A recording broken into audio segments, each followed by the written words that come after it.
purihin ng Panginoon. Magandang umaga po sa bawat isa. Salamat sa Panginoon dahil muli tayong mag-aaral ng kanyang salita at sama-samang mananalangin. Magandang umaga po sa bawat isa. Ang devotion po at pag-aaral ng salita ng Diyos na ito ay magmumula sa District 8 under po ng Pastor Pedro Gondraneos. Salamat sa Panginoon. At bago tayo mag-aral ng kanyang salita, tayo po muna ay umawat sa Panginoon. Purihin natin ang Panginoon, sambahin natin siya dahil siya'y karapat-dapat, dahil ang Diyos ay Diyos ng pag-asa. Sa oras na tayo'y nawawala ng pag-asa, ang Panginoon ang ating pag-asa. Hallelujah. Purihin ang Panginoon. Umawi tayo sa Panginoon, Diyos ng pag-asa. Aming Diyos na dakila at walang katulad, Diyos na walang hanggan, sa mga panghihina at kapighatian, Diyos ng kaaliwan, hindi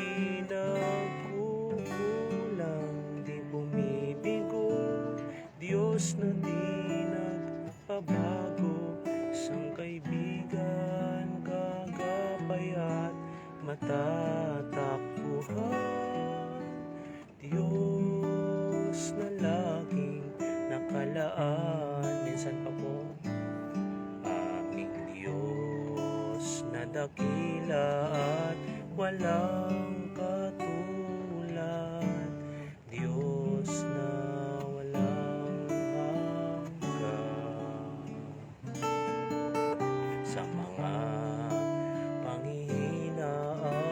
kapighatian, Diyos ng kaaliwan,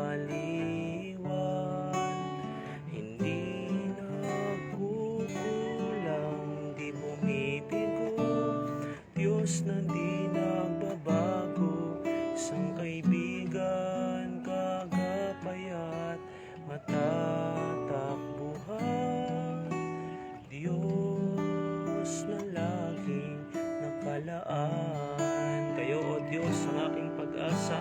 Kayo, O Diyos, ang aming pag-asa. Sa bawat araw, ang aming inanasa. Sa aming buhay, bibigyang kaluhuran. Pararangalan minsan pa kayo, O Diyos, kayo, O Diyos, ang aming pag-asa. Sa bawat araw, ang aming inanasa. Sa aming buhay, bibigyang kaluhuran. Pararangalan pagkakataon, kayo, O Diyos, kayo, O Diyos, ang aming pag-asa. Sa bawat araw, ang aming inanasa. Sa aming buhay, bibigyang kaluhuran. Sabihin pa nga po natin sa Panginoon, kayo, O Diyos, ang aming pag-asa. I-declare natin yan, mga kapatid. Kayo, O Diyos, ang aming pag-asa. Sa bawat araw, ang aming inanasa. Sa aming buhay, bibigyang kaluhuran. Pararangalan ninyo dakilang pangalan.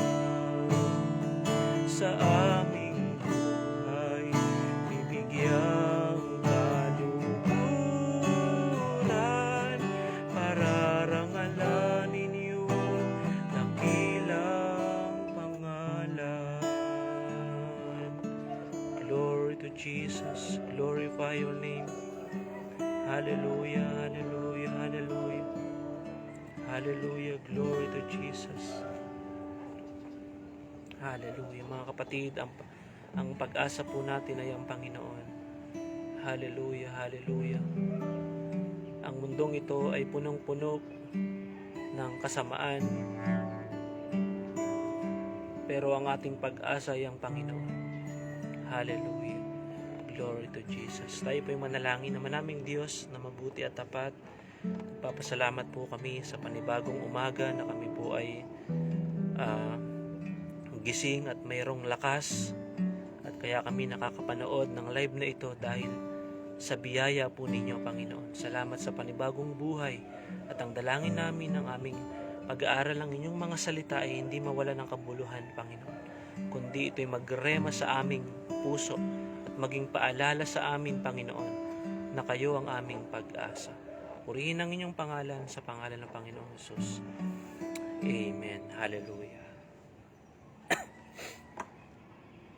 Purihin ang Panginoon.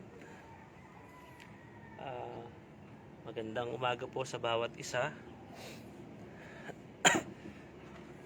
Comment nga po kayo kung okay lang po yung aking audio, kasi ako po ay nandito sa taas, narito po ako sa sentro dahil meron po tayong foundation day bukas, at narito po ako sa taas sa torre dahil dito po medyo malakas yung signal. Salamat po sa Panginoon. Tayo po mag-aaral ng kanyang salita. Ang pag-aaralin po natin ay nasa Salmo or Awit chapter 73 verse 25 hanggang 26. No? Sabi po dyan sa Salmo or Awit, pakitype din nga po, Awit chapter 73 verse 25 hanggang 26. Sabi po dyan, walang sino man sa langit ang kailangan ko kundi kayo lamang, at walang sino man sa mundo ang hinahangad ko maliban sa inyo. Manghina man ang aking katawan at isipan, kayo o Diyos ang aking kalakasan, at kayo lang ang kailangan ko magpakailanman. Ulitin po natin doon sa Awit chapter 25.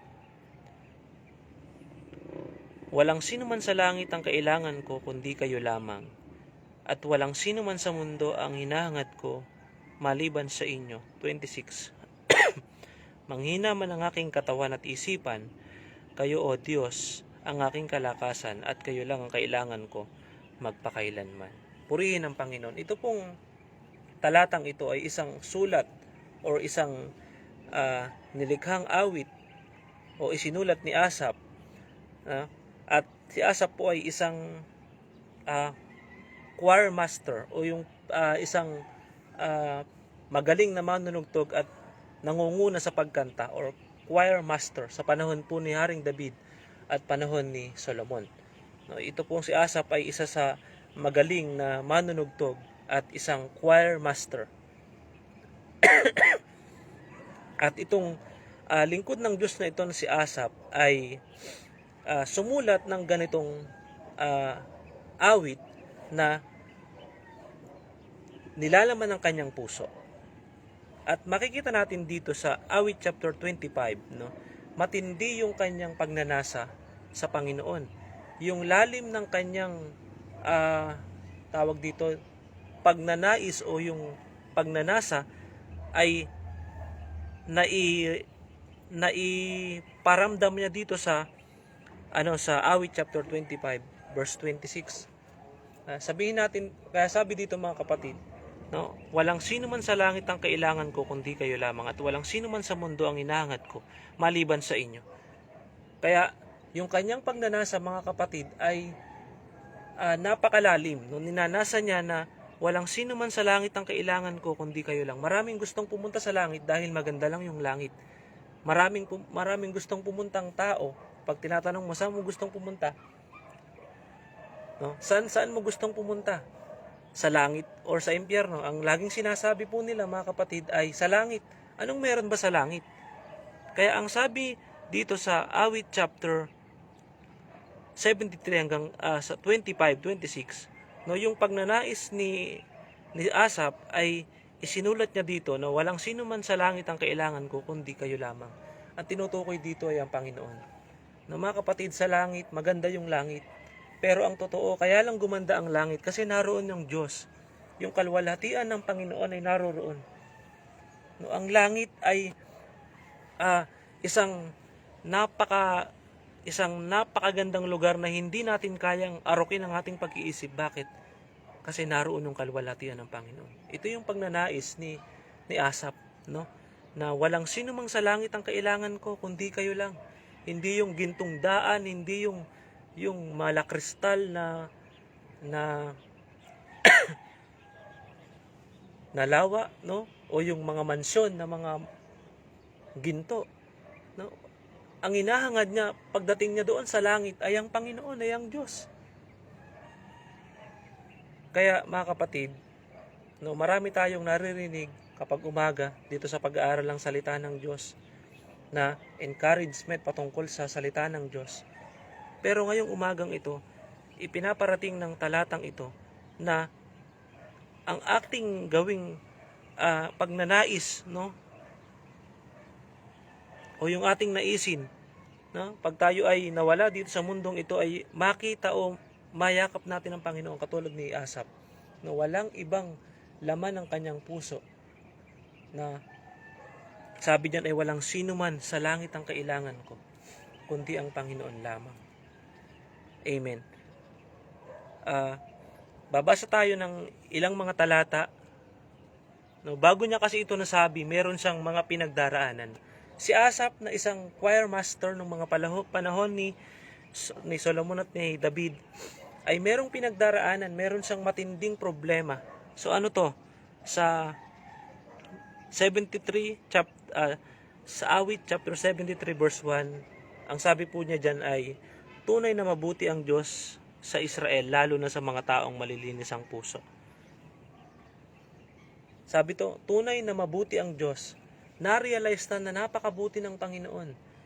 Sa unang sinabi niya, tunay na mabuti ang Diyos sa Israel, lalo na sa mga taong malilinis ang puso.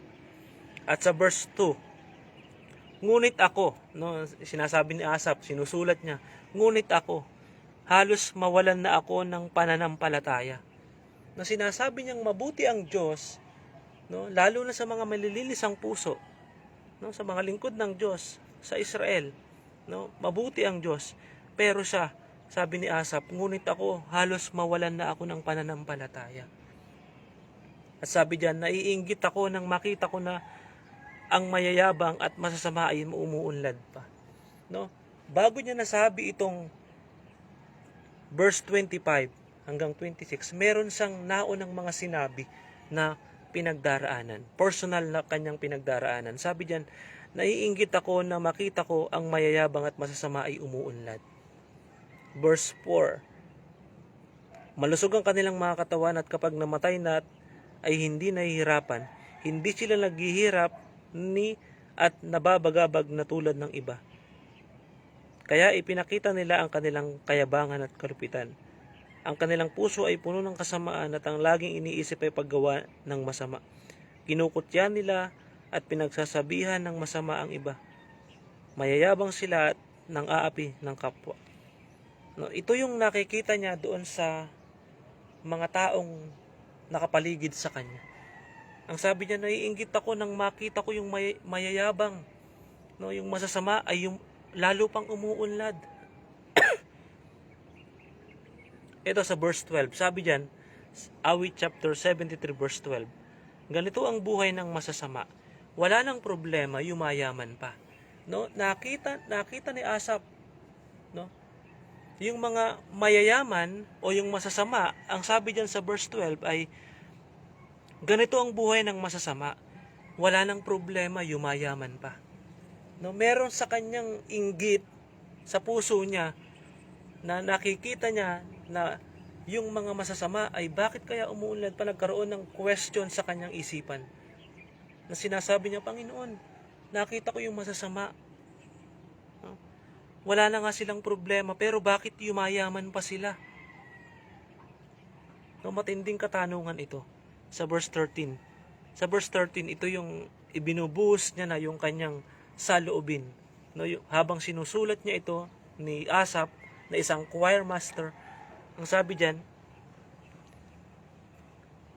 Wala bang kabuluhan ang malinis kong pamumuhay at paglayo sa kasalanan? No, isang tanong, Panginoon, wala bang kabuluhan itong malinis kong pamumuhay o yung paglayo sa kasalanan? Wala ba tong kabuluhan? No, alam niyo mga kapatid, habang binabasa ko ito kanina, isang matinding katanungan sa Panginoon. Sabi ko, Panginoon, bakit ganito ang aking buhay? Marahil siguro tayo mga lingkod ng Diyos, meron tayong mga kanya-kanyang pinagdaraanan at minsan napapatanong tayo sa Panginoon, Lord, bakit ako? Bakit pamilya ko pa? Naglilingkod naman po kami sa Panginoon, pero bakit yung pamilya ko pa, Panginoon? Hindi ba pwedeng sila na lang na hindi naglilingkod sa Panginoon? Pero bakit kami? Nagtatapat ako sa inyo, nagtitiis ako, Panginoon, pero bakit ako? Katulad ni Asaph, no? Nilalayuan niya yung kasalanan.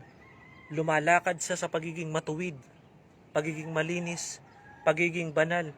Pero bakit nagkaroon siya ng question, Panginoon, wala bang kabuluhan ang malinis kong buhay? O yung paglayo sa kasalanan?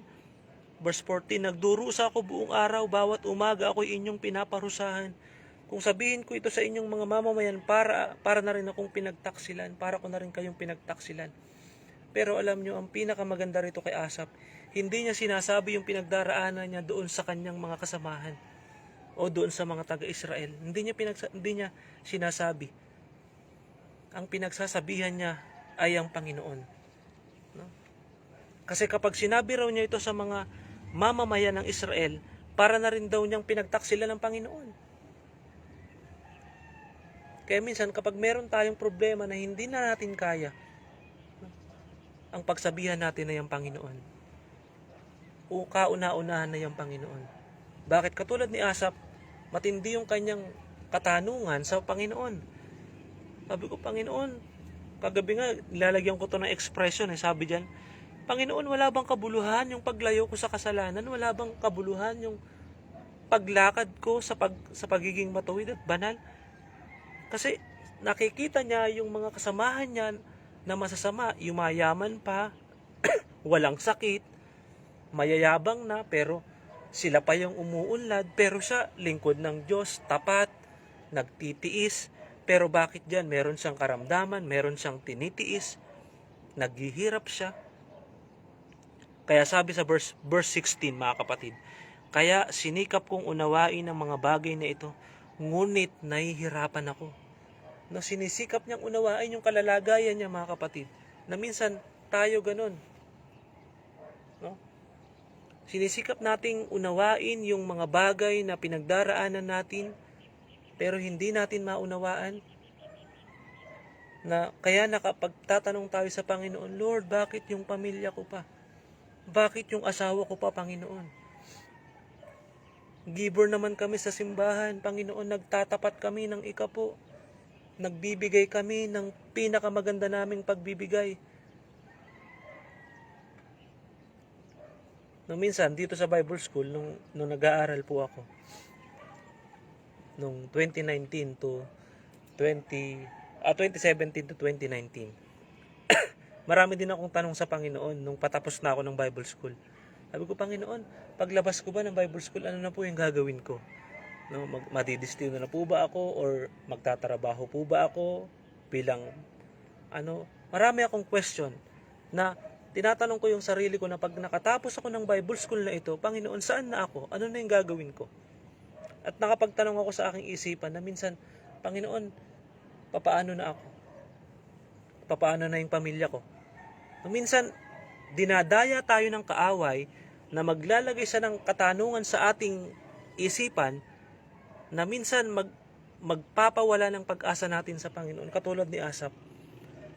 No, marahil nakikita niya, dinadaya siya ng kaaway, nakikita niya yung mga tao, nakasamahan niya, na mayayaman, masasama, yumayaman pa. Kaya napatanong siya sa kanyang sarili at sa Panginoon habang sinusulat niya siguro ito. Panginoon, wala po bang kabuluhan yung buhay kong pagiging banal? Nagiging tapat naman po ako sa inyo, Panginoon, pero bakit dumaranas ako ng matinding pagsubok? Kaya sa verse 16, nung sinisikap daw niyang unawain ito, Hindi niya maunawaan. Kahit anong pilit niyang unawa, pero hindi niya maunawaan. Pero ano yung ginawa ni Asaph, mga kapatid? Ano yung ginawa ni Asaph? Ano yung ginawa ni Asaph? Hanggang sa pumunta ako sa inyong templo at doon ko naunawaan ng kahihinatnan ng masasama. Ano yung ginawa ni Asaph, mga kapatid? Pumunta siya doon sa templo ng Panginoon at nakatagpo niya ang presensya ng Panginoon. Doon niya naunawaan ang lahat. Doon niya naunawaan ang lahat. No, sabi niya, sinisikap kong unawain. Sinisikap ko yung lahat. Bakit hindi ko maunawaan? Isa lang pala yung solusyon, mga kapatid. Pumasok ka sa presensya ng Panginoon. Pumasok ka sa templo ng Panginoon. Doon mo lahat mauunawaan. Kagabi nga po, nagkaroon ng revival sa Bulala, Sagonoy, Bulacan. At talagang nakita ko roon yung pagiging uwaw ng mga lingkod ng Diyos. No, kung hindi pipigilan ay talagang aabutin kami ng alas 10, alas 11 ng gabi. Kasi uwaw na uwaw sila sa Panginoon. Pumasok sila doon sa templo ng Panginoon na may pagkauhaw. Kaya mga kapatid, kung meron tayong pinagdaraanan personally at mga tanong na minsan ay nagpapahina ng ating pag-asa at pananampalataya, pumasok ka sa templo ng Diyos at doon mo mauunawaan kung bakit ka dumaraan ng ganyan. Katulad ni Asaph na isang choir master. Amen? Kaya sabi diyan, hanggang sa pumunta ako sa inyong templo at doon ko naunawaan ang kahihinatnan ng masasama.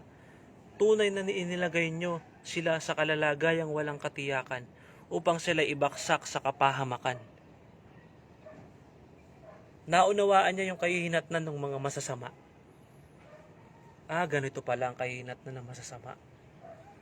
No? Meron palang kapahamakan na naghihintay sa kanila. Naunawaan ni Asaph yung kalalagayan niya. Naunawaan niya. Kaya sabi diyan, bigla silang mapapahamak, mamamatay silang lahat at nakakatakot ang kanilang kahahantungan. Para silang isang panaginip na pagsapit ng umaga ay wala na. Makakalimutan na sila kapag pinarusahan nyo na.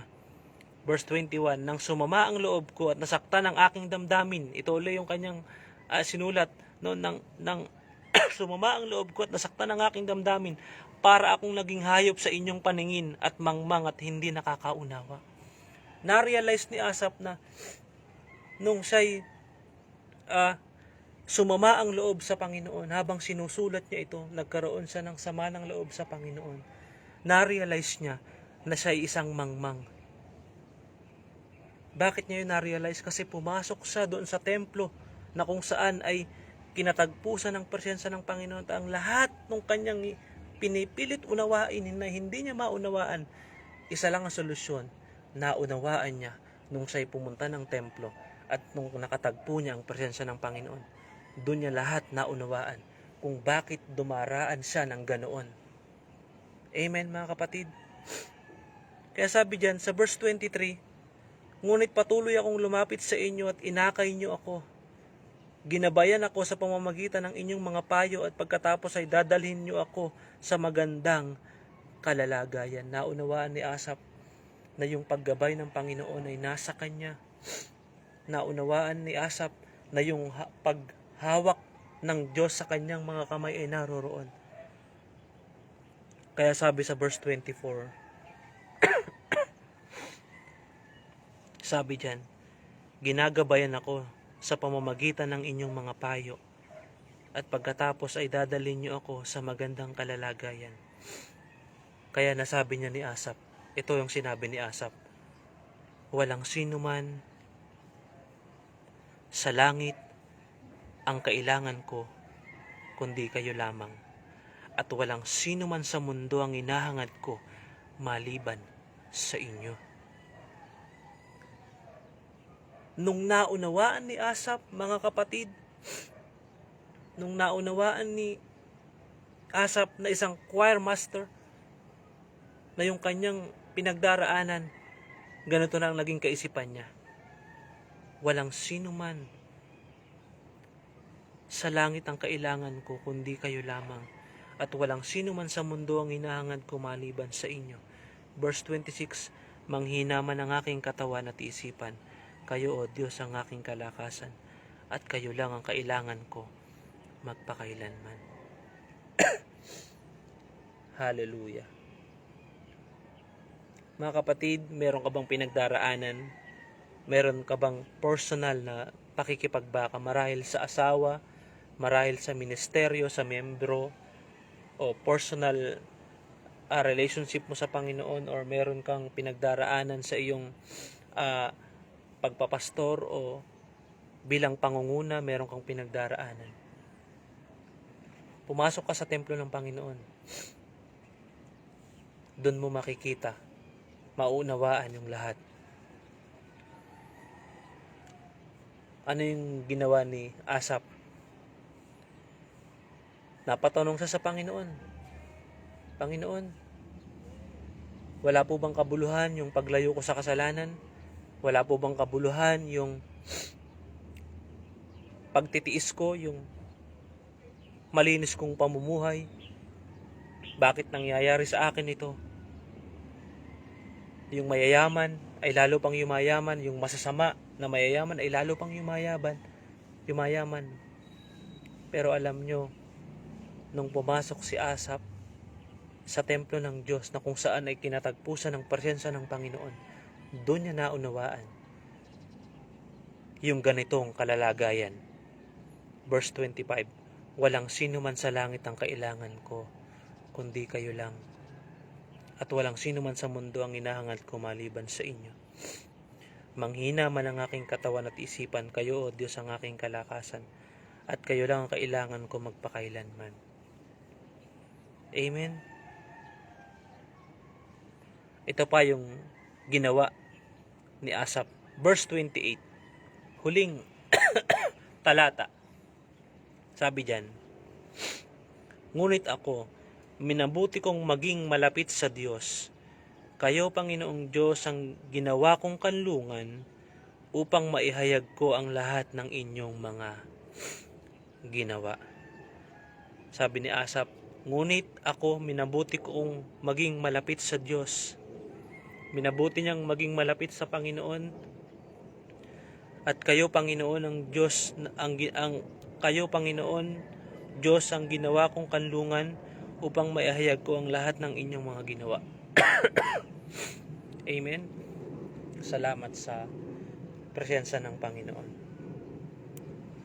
Ito lang po yung tanong ngayong umagang ito bago tayo manalangin. Meron ka bang pinagdaraanan na katulad din ni Asaph? Meron ka bang pinagdaraanan personally na minsan natatanong mo ang Panginoon, Lord, bakit ako? Bakit yung pamilya ko pa? Bakit kami pang mag-asawa? O bakit pa ako, Panginoon? Bakit binigyan niyo ako ng ganitong sakit? Lord, bakit? Pumasok ka sa presensya ng Panginoon. Hindi mo man maunawaan, pero ipapaunawa yan sa iyo ng Panginoon. Katulad ng ginawa ni Asaph na isang choir master, isang pinakamagaling na manunugtog, isang magaling na manlilikha ng kanta. Pumasok sa templo ng Panginoon at dun sa kinatagpo ng Panginoon. Kaya mga kapatid, ngayong umagang ito, isa lang ang gawin po natin. Lagi tayong mauhaw sa presensya ng Panginoon. Lagi tayong manabik, no, sa presensya ng Panginoon. Amen? Lagi tayong, alam niyo yun, yung parang isa kang baso na puno na pero ninanasa mo pang magpakapuno, mag-umapaw. Katulad ni Asaph, no? Ginawa niyang kanlungan ng Panginoon. Ginawa niyang tawag dito, ginawa niyang kaibigan o ginawa niyang, alam niyo yung isang anak na naglolonging sa ama, isang anak na lagi niyang gustong makita yung kanyang ama, ganun yung kanyang ginawa. Amen. Kaya ngayong umagang ito, tayo po ay manalangin. Bilang pagtatapos, tayo po ay manalangin. Awitin nga po ulit natin yung chorus ng Diyos ng Pag-asa bago tayo manalangin. Kayo, O Diyos,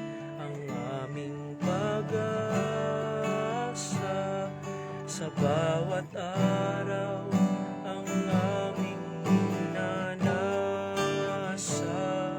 sa aming buhay bibigyang kaluhuran,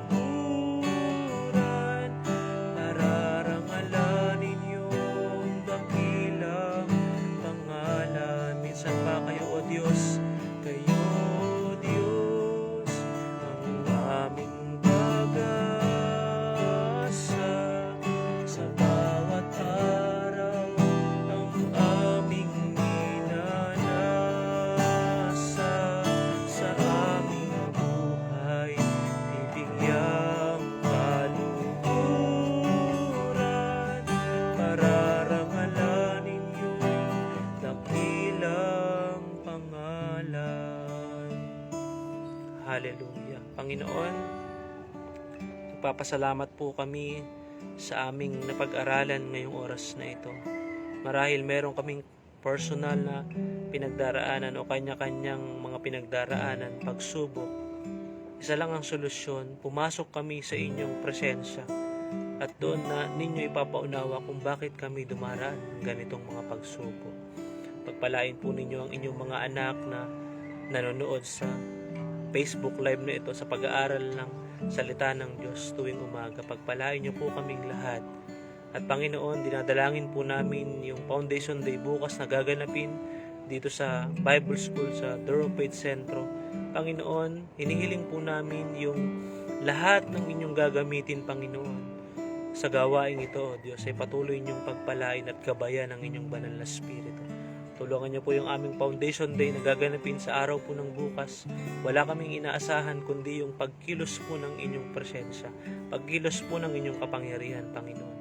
Lahat ng mga dadalo, Panginoon, sa Foundation Day na ito, lahat ng dadalo, Panginoon, at pupunta sa araw ng bukas ay ingatan po ninyo. Salamat po sa inyo, pagpalain po ninyo, Panginoon, ang lahat na nakibahagi ngayong umagang ito sa devotion po na ito. Hallelujah. Sa inyo po ang lahat ng papuri, karangalan, pasalamat sa pangalan ng Panginoong Jesus. Amen.